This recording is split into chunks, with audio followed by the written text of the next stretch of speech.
All right, welcome. Today we're taking a tour of this incredible, sprawling structure. I'm talking about your memory. But, this tour has a bit of a twist. We're going to discover that the parts that seem like they're falling apart, the crumbling bits, are actually what make the whole thing work. So, let's step inside this memory palace and figure out why its so-called flaws are actually its greatest strengths. So let me ask you something. Think about one of your most vivid memories. Maybe your first day of school or a huge world event you witnessed. You probably feel like you can just hit play and watch it back like a video, right? Every single detail just perfectly preserved. But is that really what's happening in your brain? Well, the truth is, that idea is a total myth. Seriously. The notion that our memory is some kind of perfect, reliable recording of the past, it's one of the biggest misconceptions we have about our own brains. And the proof? Well, it's pretty wild. So, okay, if it's not a video recorder, then what is it?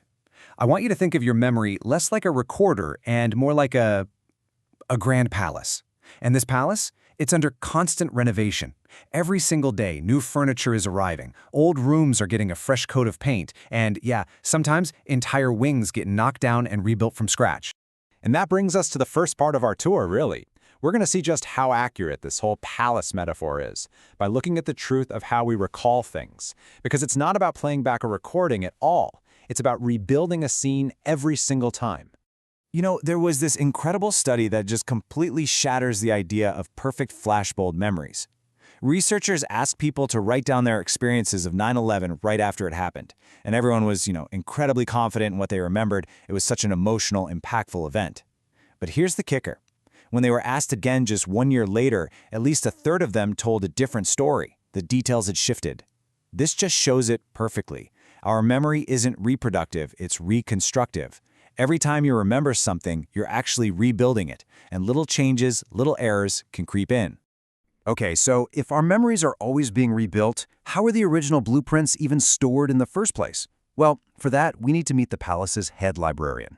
This is a part of your brain called the hippocampus, and its whole job is to take every new experience and file it away. Now, the technical term for this whole filing process is memory consolidation, and you can really think of it like this. The librarian takes a flimsy, handwritten note about something that just happened to you, and over time turns it into this properly cataloged, hardbound book. Then it places that book on the right shelf in the giant library of your mind. And this whole process, it happens in about 3 key phases. So first, you have stabilization. This happens almost instantly. It's like a new memory gets quickly jotted down on a sticky note. Then comes enhancement. Over the next few hours, or even days, that memory gets reinforced, strengthened. A lot of this happens while you sleep, by the way. And finally, there's integration. This is the really long-term project of connecting that new memory to all the other books in your library, creating this rich, interconnected web of knowledge. And that's how a memory isn't just stored, it gets woven into the very fabric of who you are. But of course, here's the catch. Once the memory gets filed away by our trusty librarian, it doesn't just sit on a shelf gathering dust. Nope. The palace is always under renovation, remember? And that means our memories are constantly being edited, twisted, and sometimes just plain misplaced. Let's look at a few ways this whole thing goes down.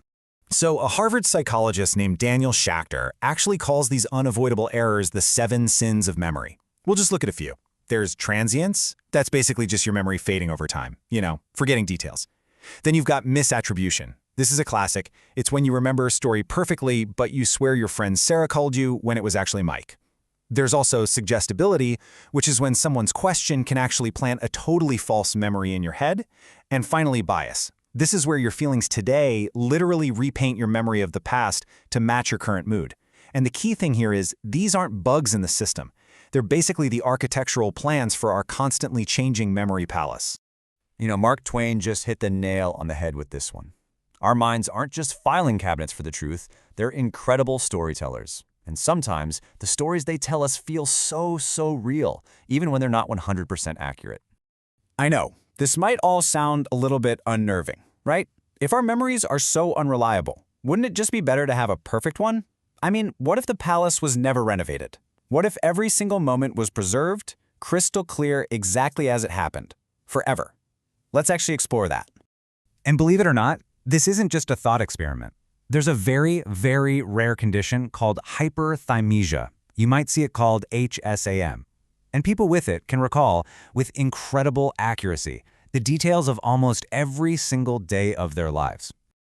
See, for most of us, our memory palace is pretty selective. The sharp edges of bad memories soften over time, right? The emotional sting fades, and that's what allows us to heal. But for someone with hyperthymesia, it is a completely different world. Their memory is this constant, non-stop, involuntary flood. Every painful argument, every embarrassing moment, every single heartbreak can feel just as raw and emotionally intense today as it did when it happened, maybe decades ago. You can imagine how that would make moving on almost impossible. And that's exactly why so many people with this condition don't call it a superpower.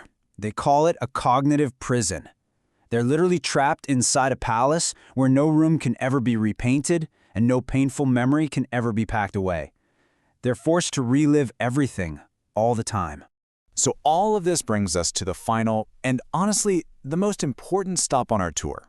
We're about to see why all these so-called flaws in our memory, the constant renovations, the editing, even the parts that crumble away, are not just normal, they're absolutely essential. I mean, after everything we've talked about, the changing stories, the 7 sins, all the distortions, it would be so easy to think that our memory is just broken, right? That it's a flawed system. But is it really? No, not even close. In fact, those very imperfections are its greatest strengths. The bugs, as it turns out, are the features. Think about it. Forgetting is what allows us to heal from emotional pain and trauma. It's what lets us forgive people. It's how our brain clears out all the useless clutter, like you don't need to remember what you ate for breakfast last Tuesday, right? So it can make room for what's actually important. It helps us adapt, to learn from the gist of an experience instead of getting bogged down in every single detail. In short, forgetting is what allows us to evolve. It makes sure that we are defined by who we are today, not just the unchangeable archive of who we used to be. So if your memory palace is always changing, who are you today? Your memory isn't some static museum of your past. It's a living, breathing building that is constantly being renovated to help you right now, in the present, and to build your future. The person you are today is a product of all of it. What you've kept, what you've rebuilt, and maybe most importantly, what you've had the wisdom and the strength to let go of.